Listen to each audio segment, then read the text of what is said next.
Hey everyone, how's it going? I'm going to be teaching you how to change a cabin air filter on a 2015 Mirage. So easy. Set up right here. So it's got two buttons in here. It's going to press those down. This comes down like that. All right. It's got a tab right here in the corner. If you press this one in and pull that out with the other finger, that's so. All right, so here it is. This is the blower motor. So this is my mother's car.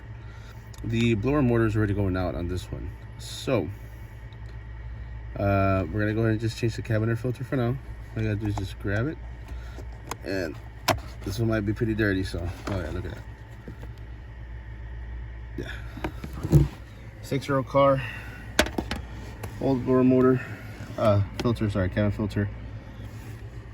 And yeah, apparently it does the job pretty good. There's thieves and stuff in there still. That is the blower motor, the wheel. It's having some issues with it at the moment, so. But regardless, that is how you change a filter, and then just go ahead and put in the new one in. It's got its own arrow pointing towards the direction that it's supposed to be in. And that's it. Have a good day, guys.